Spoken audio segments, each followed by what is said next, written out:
আসসালামু আলাইকুম ভাই ও বোনেরা, আশা করি আপনারা অনেক ভালো আছেন। তো আজকে আমরা নতুন একটি অধ্যায় নিয়ে আলোচনা করব। সেই অধ্যায়টির নাম হচ্ছে ক্যাপিটাল মার্কেটিং ফাইন্যান্সিং। এটি হচ্ছে ফাইন্যান্সিয়াল ম্যানেজমেন্টের চতুর্থ অধ্যায়, পঞ্চম অধ্যায়। এই পঞ্চম অধ্যায়ের অঙ্কগুলো খুবই সহজ। প্রথমে আজকে আমরা আলোচনা করব টাইপ 1, টাইপ 2 এবং টাইপ 3 নিয়ে। টাইপ 1, টাইপ 2 এবং টাইপ 3 নিয়ে এই তিনটা টাইপ খুবই ছোট্ট ছোট্ট সূত্র। এই টাইপটি থেকে আজকে আমরা একদিনে শিখে নিব। তো আমি কথা না বাড়িয়ে সরাসরি অঙ্কে চলে যাই বা সূত্রগুলোতে চলে যাই।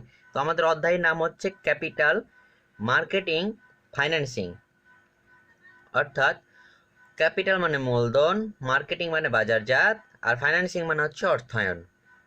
এটা আমি ভাগ করে দিলাম।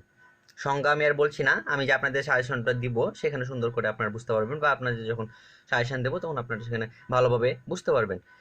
আর আমরা আজকে আলোচনা করব তিনটি টাইপ নিয়ে, টাইপ 1, টাইপ 2 এবং টাইপ 3 নিয়ে। তার সাথে আমরা এক্সট্রা টাইপ, যে 4 নাম্বার টাইপ আছে, সেই 4 নাম্বার টাইপটা আমরা আলোচনা করব। সেই 4 নাম্বার টাইপ কিন্তু 3 নাম্বারের মধ্যে অন্তর্ভুক্ত আছে। তো আমরা সূত্রগুলো জেনে নিই। তো টাইপ নাম্বার 1 যেটা আছে হচ্ছে number of new share to be issued, অর্থাৎ নতুন শেয়ারের সংখ্যা, মানে হচ্ছে নতুন শেয়ারের সংখ্যা। এখানে আমাদের নতুন শেয়ারের সংখ্যা নির্ণয় করতে হয়। তো টাইপ 1 হচ্ছে আমাদের NSI, মানে হচ্ছে number of new share to be issued, মানে নতুন শেয়ারের সংখ্যা নির্ণয় করো। এর সূত্র হচ্ছে F ডিভাইডেড বাই S, অর্থাৎ F মানে হচ্ছে এখানে ফান্ডস টু বি রেজড, হ্যাঁ, মানে একটা ফান্ড দেওয়া থাকবে যেটা বৃদ্ধি পাবে। আর এস এর মান হচ্ছে সাবস্ক্রিপশন প্রাইস পার শেয়ার। তো এইটা খুবই সহজ, আমি একটু অঙ্ক দিয়েছি, সেখানে আপনারা বুঝতে পারবেন। এটা হচ্ছে টাইপ 1 এর সূত্র গেল। টাইপ 2 এর সূত্র কি আছে? NR, মানে হচ্ছে নাম্বার অফ রাইটস, মানে NR এর হচ্ছে এটার মানে হচ্ছে যে নতুন ইস্যুকৃত একটি শেয়ার ক্রয়ের জন্য কতটি রাইটস বা বর্তমানে কতটি শেয়ার প্রয়োজন, মানে বর্তমানে যে শেয়ারগুলো আছে তার কতটি প্রয়োজন, এটার বোঝায় আর কি NR দ্বারা, মানে নাম্বার অফ রাইটস। তো এই সূত্রটি হচ্ছে ঠান্ডা লেগে গেছে। NR সমান N O N O S divided by NSI। এখানে ভালোভাবে লক্ষ্য করুন যে এই যে NSI আছে নিচে, যে আমরা যে NSI এর মান বের করেছি এইটা কিন্তু এখানে বসে যাবে। আর আমাদের নতুন করে বের করতে হবে না, এটা প্রশ্নপত্রে দেওয়া থাকবে। NOS মানে হচ্ছে নাম্বার অফ ওল্ড শেয়ার, এই NOS হচ্ছে নাম্বার অফ ওল্ড শেয়ার। আর NIC তো আমরা টাইপ 1 বের করেছি। টাইপ 3 হচ্ছে আর, বড় হাতের আর, ছোট হাতের ON, মানে হচ্ছে value of rights on share. Value of rights on share মানে হচ্ছে যে নির্দিষ্ট মেয়াদের মধ্যে একটি অধিকারের মূল্য বা একটি শেয়ারের মূল্য, নির্দিষ্ট মেয়াদের মধ্যে মধ্যে একটি শেয়ারের মূল্য। তো আর আর ও এন এর সূত্রটি কি হচ্ছে? P0 মানে হচ্ছে market price per share minus subscription ফি price, subscription price per share, নিচে হবে number of rights plus one. এইটা ছিল আর অনের সূত্র, মানে রাইটস অন শেয়ার সূত্র। এই সূত্রগুলো আমি আপনাদের নোটে দিয়ে দিয়েছি, সেখানে সুন্দর করে ভালোভাবে মনে রাখবেন, আপনারা মুখস্থ করে নেবেন, তাহলে অঙ্ক করতে সুবিধা হবে। তো আমরা এখন একটু আলোচনা করে নিই। এই যে ফুল মিনিংগুলো আমি লিখে নিয়েছি এখানে। NSI মানে হচ্ছে number of new share to be issued, F মানে হচ্ছে funds two B raised, S মানে হচ্ছে subscription price per share, NR হচ্ছে number of rights after right share to be issued, মানে নতুন একটি শেয়ার ক্রয়ের জন্য কতটি শেয়ার দরকার। আচ্ছা, NOS মানে হচ্ছে নাম্বার অফ ওল্ড শেয়ার, আর NSI হচ্ছে number of new share to be issued. RON মানে হচ্ছে value of right on share. P0 আমি বললাম যে P0, এই যে P0 মানে হচ্ছে market price of a share with rights. S মানে হচ্ছে সাবস্ক্রিপশন ফি বা subscription price per share. NR হচ্ছে number of right share to a buy a new share. এই ছিল আমাদের তিনটি টাইপের সূত্র। তো আমরা এখন প্রত্যেকটি টাইপের, মানে টাইপ 1, টাইপ 2 এবং টাইপ 3 প্লাস টাইপ 4। এই টাইপ 3 প্লাস টাইপ 4 একই সূত্র দ্বারা আমার দুইটা টাইপ, একটা টাইপের ভিতরে এই টাইপ 4 মানে টাইপ 3 এর ভিতরে টাইপ 4 অন্তর্ভুক্ত আছে। তো টাইপ 4 আলাদা করে আমরা শিখবো না, আজকে আমরা টাইপ 4 শিখে নেব। খুব ছোট্ট একটি সূত্র। তো প্রতিটা টাইপের আমরা এখন আলাদা করে ছোট্ট করে একটি অঙ্ক করব। তাহলে এই অঙ্কগুলো যদি বুঝতে পারেন তাহলে এই অধ্যায়ে সব মানে এই টাইপগুলো যে আলোচনা করলাম এগুলো সবগুলো আপনারা বুঝতে পারবেন। তো চলুন আমরা অঙ্ক শুরু করি। প্রথমে আমরা টাইপ 1 মানে হচ্ছে number of new share to be issued মানে নতুন শেয়ার সংখ্যা নির্ণয় করব। ছোট্ট একটি সূত্রটি হচ্ছে NSI সমান F ডিভাইডেড বাই S। আচ্ছা, তো প্রবলেমে কি বলেছে দেখেন, Vinayak mass power limited wants to be raise, এই যে wants to be raise 20 lakh for the new project by issuing equity share. If the subscription price is টাকা 10 price per share, how many share must be issued by the company to raise the desired fund? অর্থাৎ অঙ্কটিতে বলা হয়েছে যে Vinayak limited নতুন প্রকল্পের জন্য equity বা সাধারণ শেয়ার ইস্যু করার মাধ্যমে 20 লক্ষ টাকা সংগ্রহ করতে চায়। এই যে 20 লক্ষ টাকা সংগ্রহ করতে চায় নতুন শেয়ার বা সাধারণ শেয়ারের নতুন প্রকল্প যেটা আছে সেই প্রকল্পে সাধারণ শেয়ার ইস্যু করার মাধ্যমে 20 লক্ষ টাকা সংগ্রহ করতে চায়। প্রতিটি শেয়ারের চাঁদা মূল্য বা বিক্রয় মূল্য হচ্ছে 10 টাকা। এই যে ইফ দ্য শেয়ার সাবস্ক্রিপশন, এই যে দেখেন ইফ দ্য সাবস্ক্রিপশন প্রাইস পার 10 টাকা মানে প্রতিটি শেয়ারের চাঁদা বা মূল্য হচ্ছে 10 টাকা। তাহলে আমাদের ফান্ডস রেজ, এই যে আমাদের সূত্র হচ্ছে NSI সমান F ডিভাইডেড বাই S। তাহলে আমাদের F মানে হচ্ছে funds two B raised. Funds two B raised কত ছিল আমাদের? 20 লক্ষ টাকা। 20 লক্ষ এটা হচ্ছে F এর মান। আর সাবস্ক্রিপশন প্রাইস পার শেয়ার বা সাবস্ক্রিপশন ফি কত ছিল? 10 টাকা।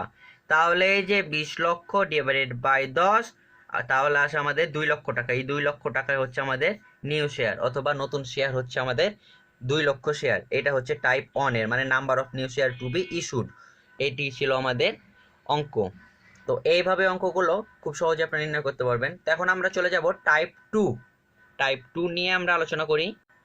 টাইপ 2 আছে number of rights share to be issued মানে হচ্ছে NR, এই দুইটা মিলে হয় NR। আচ্ছা, মানে এই টাইপের অর্থ হচ্ছে যে একটা নতুন যে আমরা ইস্যু করলাম মানে যে 1 নাম্বার আইটেম টাইপ 1 এ যে আমরা নতুন ইস্যুকৃত শেয়ার করলাম, এই শেয়ারের একটা শেয়ার ক্রয়ের জন্য বা নতুন ইস্যুকৃত শেয়ারের জন্য একটি শেয়ার নতুন ইস্যুকৃত মানে যে শেয়ারগুলো আমরা নতুন ইস্যু করলাম না টাইপ 1 এর, এই নতুন ইস্যুকৃত একটি শেয়ারের ক্রয়ের জন্য কতটি রাইটস বা বর্তমানে কতটি শেয়ার প্রয়োজন এটা আমাদেরকে নির্ণয় করতে হয়। তো সূত্র হচ্ছে একটি, সেটা হচ্ছে NR মানে number of rights share to be issued, number of old share divided by number of new share to be issued বা নিউ শেয়ার ইস্যুড। আচ্ছা, এই ছিল সূত্র। তো আমরা এখন অঙ্ক দেখি, অঙ্ক দেখলে বুঝতে পারবো। আর আমি আপনাদের যে PDF ফাইলটা দিয়েছি, এই যে PDF ফাইল দিব, সেখানে যে ম্যাথগুলো দেওয়া থাকবে এই 1 থেকে 4টি টাইপ মানে এই 4 টাইপের মধ্যে, সেই অঙ্কগুলো করলে আশা করি আপনাদের বেসিক ক্লিয়ার হয়ে যাবে। তারপরে আমি সাজেশান দেবো অথবা আপনারা যে কোনো একটা সাজেশান থেকে অঙ্ক করলে খুব সহজে অধ্যায়ের প্রতিটা কনসেপ্ট আপনাদের ক্লিয়ার হয়ে যাবে। তো অঙ্ক বলা হয়েছে Jamuna Foods Limited currently has 10,000 equity share মানে 10,000 যমুনা ফুড কোম্পানির 10,000 সাধারণ শেয়ার রয়েছে বা ইকুইটি শেয়ার রয়েছে। সেলিং বিক্রিত মানে বিক্রির জন্য রয়েছে টাকা 20 টাকা পার শেয়ার মানে প্রতিটা শেয়ারের দাম হচ্ছে 20 টাকা। অ্যান্ড এবং will issued 5,000 right share among the existing share holders at a subscription price of টাকা 10 পার শেয়ার। মানে অঙ্কটার মানে দাঁড়ালো যে যমুনা লিমিটেডের বর্তমানে 10,000 সাধারণ শেয়ার আছে। এই অবস্থায় কোম্পানির বর্তমান শেয়ার হোল্ডারদের মধ্যে 5,000 রাইট শেয়ার ইস্যু করতে যাচ্ছে, যার প্রতিটি চাঁদা মূল্য বা বিক্রয় মূল্য হচ্ছে 10 টাকা। এবং আমাদের প্রশ্নপত্রে জানতে চাওয়া হয়েছে যে একটি নতুন শেয়ার ক্রয়ের জন্য কতটি রাইটের প্রয়োজন। তো আমাদের সূত্র অনুযায়ী আমরা নির্ণয় করলেই আমরা আমাদের রাইট কতটি রাইট প্রয়োজন সেটা আমরা পেয়ে যাব। তো নাম্বার অফ রাইটস সমান number of old share NOS divided by number of new share to be issued NSI। আমাদের NOS কত দেওয়া আছে দেখেন, আমাদের কারেন্টলি বা পুরাতন শেয়ার দেওয়া আছে 10,000, এটা হচ্ছে NOS। আচ্ছা 10,000। আর আমাদের নতুন কত কত হাজার শেয়ার ইস্যু করতে যাচ্ছে, 5,000 নতুন শেয়ার, তাইলে 5,000, তাহলে 10,000কে 5,000 দিয়ে ভাগ দিলে আছে 2, তাহলে 2টা হচ্ছে শেয়ার হচ্ছে আমাদের রাইট, মানে 2টা রাইট শেয়ারের আমাদের প্রয়োজন, মানে একটি নতুন শেয়ার ক্রয়ের জন্য 2টি রাইটের প্রয়োজন বা 2টি শেয়ারের প্রয়োজন, 2টি রাইটস শেয়ারের প্রয়োজন। এই ছিল টাইপ 2 এর অঙ্ক। এখন আমরা টাইপ 2 এবং টাইপ 3 এবং টাইপ 4 একসাথে আলোচনা করে নেব। তাহলে আমি আপনাদের যে নোটটি দিয়েছি সেখানে টাইপ 4 যে মার্কেট প্রাইস পার শেয়ার সেটা আলাদাভাবে উল্লেখ করা আছে না, সেটা আপনাদেরকে নির্ণয় করতে হবে না আলাদাভাবে, আমি আজকে সেটা বুঝিয়ে দেবো। তাহলে আমাদের একটি ক্লাসে 1 থেকে 4 পর্যন্ত আমাদের টাইপ শেখা হয়ে গেল। তো চলুন আমরা টাইপ 3 নিয়ে আলোচনা করি। টাইপ 3 তে বলা হয়েছে ভ্যালু অফ রাইটস অন, মানে হচ্ছে আর, বড় হাতের আর, ছোট হাতের ON, যার মানে হচ্ছে নির্দিষ্ট মেয়াদের মধ্যে একটি অধিকারের মূল্য। এর type 3 value of rights on মানে হচ্ছে যেভাবে লেখা থাকবে বড় হাতের আর, ছোট হাতের ON, RON, হ্যাঁ, মানে রাইটস অন শেয়ার। তো এটা নির্ণয় করার জন্য আমাদের সূত্র হবে যে RON সমান বড় হাতের P ছোট হাতের O minus S divided by number of right share মানে NR প্লাস অন। এইটা হচ্ছে আমাদের টাইপ 3 সূত্র, মানে হচ্ছে RON এর সূত্র। এই সূত্র দ্বারা আমাদেরকে সব অঙ্কগুলো করতে হবে। আর তার সাথে আমাদেরকে আরেকটি যুক্ত করে দিতে পারে, সেটা হচ্ছে মার্কেট প্রাইস পার শেয়ার, যে মার্কেট প্রাইস পার শেয়ার যেটাকে P বড় হাতের P ছোট হাতের X দ্বারা প্রকাশ করা হয়। তাহলে আমাদের নির্ণয় করতে হবে market price per share after the rights on অর্থাৎ PX এর মান হচ্ছে, এখানে 2টি সূত্র আছে। প্রথম সূত্র হচ্ছে P0 মাইনাস RON, মানে যে P0 থেকে আমাদের যে RON-টা আমরা বের করব না, এইটা কিন্তু এখানে বিয়োগ করতে হবে। আর বিকল্প যে সূত্রটা আছে সেটা একটু দেখেন আপনারা। বিকল্প সূত্রটা হচ্ছে P0 গুণিত NR plus S divided by NR plus one, এটা হচ্ছে বিকল্প সূত্র। তো আপনারা চাইলেও এই সূত্র ব্যবহার করতে পারেন, আবার চাইলে এই সূত্র ব্যবহার করতে পারেন। তো আমি সাজেস্ট করবো আপনাদের এই সূত্রটি ব্যবহার করা, কারণ ছোট্ট একটি সূত্র, তাতে আমাদের অঙ্কগুলো হয়ে যাবে। আর এই সূত্র ব্যবহার করতে গেলে একটু সময় লাগবে, হয়তো 1 মিনিট বেশি হলেও সময় লাগবে। তো এই ছিল আমাদের টাইপ 3 এবং টাইপ 4 এর আংশিক অংশ। তো টাইপ 3 এবং টাইপ 4 আমরা একটি অঙ্কের মাধ্যমে শিখে নিব, এবং পূর্বে যে টাইপ 1 এবং টাইপ 2 আলোচনা করলাম সেগুলোও আমরা শিখে নেব মাত্র একটি অঙ্কের মাধ্যমে। অর্থাৎ আজকে আমরা যে আলোচনাগুলো করলাম সব আলোচনাগুলো আমরা একটি অঙ্কের মাধ্যমে প্রকাশ করব। তো চলুন শুরু করা যাক, দেখি আমরা পারি কিনা একটি অঙ্কের মাধ্যমে অঙ্কগুলো করতে, মানে টাইপ 1 এবং টাইপ 2 গুলো করতে। তো দেখেন প্রবলেম নাম্বার 3, প্রশ্ন বলেছে কি Shimul cotton limited present number of share is 50,000, মানে 50,000, and each share is currently selling at 40 টাকা। মানে শিমুল কটন লিমিটেড বর্তমানে 50,000 শেয়ার রয়েছে এবং প্রতিটি বিক্রয় মূল্য হচ্ছে 40 টাকা। For the proposed R&D program and company needs to acquire a fund of 5 লক্ষ টাকা, মানে নতুন 5 লক্ষ টাকা চাই। The finance manager of the company, Mr. Aryan, wants to raise the required fund by offering right share টাকা 15 পার share. এবং আমাদের রিকোয়ারমেন্টে বলা হয়েছে কি number of new share to be issued, number of rights needed to buy a new share of stock, মানে হচ্ছে NRNSI, আমি সাইডে ব্র্যাকেটে লিখে দিছি কি কি নির্ণয় করতে হবে আমাদের। Value of right before rights on বা এক্স রাইটস দেওয়া থাকতে পারে, এখানে এক্স রাইটস দেওয়া থাকলেও কোনো ঘাবড়ানোর কিছু নেই, কারণ আমি যে আপনাদের নোটটি দিয়েছি সেখানে ভ্যালু অফ রাইটস মানে রাইটস অনের যে বেশ কিছু নাম রয়েছে সেগুলো আমি আপনাদের এখানে উল্লেখ করে দিয়েছি, আপনারা চাইলে সেখানে দেখে পড়ে নিতে পারবেন। এবং লাস্টে বলা হয়েছে কি দেখেন, market value per share after the rights on. তো চলুন আমরা একের পর এক অঙ্কগুলো শুরু করি। দেখেন, প্রথমে আমাদের রিকোয়ারমেন্টে কি বলা হয়েছিল, রিকোয়ারমেন্টে এতে বলা হয়েছিল যে number of new share to be issued, মানে হচ্ছে এনএসআই নির্ণয় করতে বলা হয়েছে আমাদের। তো আমরা সলিউশনে এনএসআই number of new share to be issued আমরা নির্ণয় করব। তো আমাদের সূত্র ছিল NSI সমান F ডিভাইডেড বাই S। এখানে আমি এখানে ফান্ডস টু বি রেজড লেখা যেতে পারে এবং নিচে লিখতে হয় সাবস্ক্রিপশন প্রাইস। তো আমি সংক্ষেপে F এবং S লিখেছি। F এবং S লিখলেও সমস্যা নেই, কোনো কিছু হবে না বা ভুল হবে না অঙ্কে। আর যদি আপনি পুরোটাই লেখেন ফান্ডস টু বি রেজড অথবা নিচে হবে সাবস্ক্রিপশন প্রাইস, তাহলে কোনো সমস্যা নেই। তো আমাদের F এর মান কত দেওয়া আছে, ফান্ডস টু বি রেজড মানে বৃদ্ধি করতে চাই কত, এই যে দেখেন ফান্ডস অফ 5 লক্ষ, এটা হচ্ছে রেজড মানে বৃদ্ধি করতে চাই, তাই আমাদের 5 লক্ষ টাকা ফান্ডস টু বি রেজড। এবং সাবস্ক্রিপশন প্রাইস কত হচ্ছে দেখেন, wants to be raised the required fund the offering rights shares at 25 টাকা, সাবস্ক্রিপশন প্রাইস হচ্ছে 25 টাকা। তাহলে 5 লক্ষকে 25 দ্বারা ভাগ করলে হয় 20,000 শেয়ার, মানে নতুন শেয়ার ইস্যু করতে চাই 20,000, এটা আমাদের বের হয়ে গেল। তারপরে আমাদের বি নাম্বারের রিকোয়ারমেন্টে বলা হয়েছে number of rights needed to buy a new share of stock.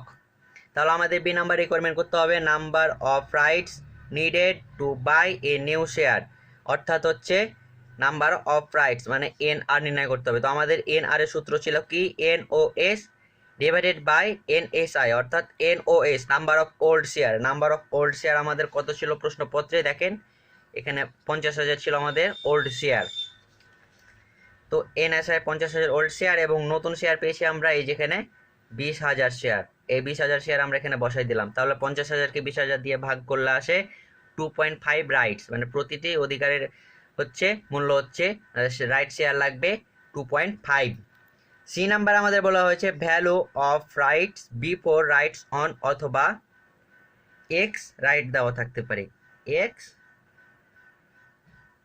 X right দেওয়া থাকতে পারে।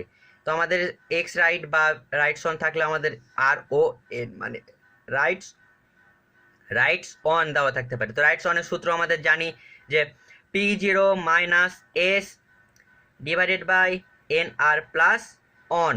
তো P0 অর্থাৎ market price per share, P0 মান আমাদের কত ছিল, প্রাইস ছিল 40 টাকা, হ্যাঁ 40 টাকা আমরা এখানে বসালাম। আর সাবস্ক্রিপশন প্রাইস ছিল আমাদের 25 টাকা divided by number of rights পেয়েছি আমরা 2.5, এই যে 2.5 আমরা নাম্বার অফ রাইটস পেয়েছি বা NR এর মান যেটা আমরা পেয়েছি সেটা এখানে।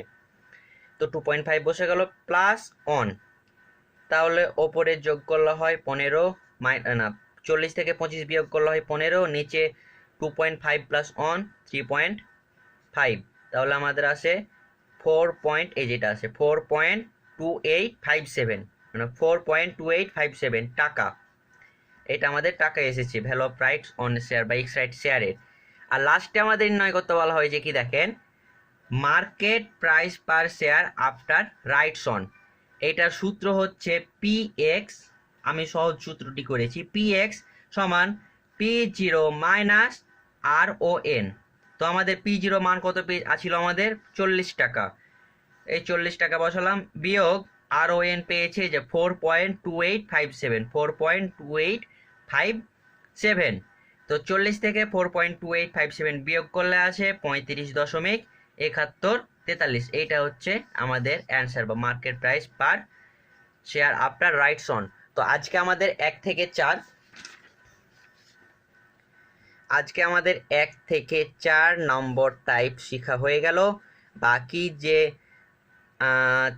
7 এবং 8 এ টাইপ দুইটা খুব ইম্পর্টেন্ট এবং 6 নাম্বার টাইপও খুব ইম্পর্টেন্ট। তো আমরা আর 3টি ক্লাসের মাধ্যমে 6 নম্বর একদিন, 7 নম্বর একদিন, 8 নম্বর একদিন, আর 3টা ক্লাসের মাধ্যমে এই অধ্যায়টা আমরা শেষ করে দেব। তো আজকে আমরা শিখলাম 1 থেকে 4, এই 4টা টাইপ আমরা শিখলাম। আগামী ক্লাসে আমরা 5 এবং 6 টাইপ নিয়ে আলোচনা করব। তো 5 এবং 6 সূত্রগুলো আপনারা খুব ভালো করে মুখস্থ করেন এবং আমি আপনাদের যে 1 থেকে 4 টাইপের যে ম্যাথগুলো দিয়েছি সেই ম্যাথগুলো সম্পূর্ণ কমপ্লিট করবেন, তাহলে আশা করি খুব ভালোভাবে বুঝতে পারবেন। তো দেখা হবে আগামী ক্লাসে। সে পর্যন্ত ভালো থাকবেন, সুস্থ থাকবেন এবং আমার ম্যাথগুলো ভালোভাবে চর্চা করবেন, তাহলে আপনাদের অধ্যায়ের কনসেপ্টগুলো ক্লিয়ার হয়ে যাবে। ধন্যবাদ। আসসালামু আলাইকুম।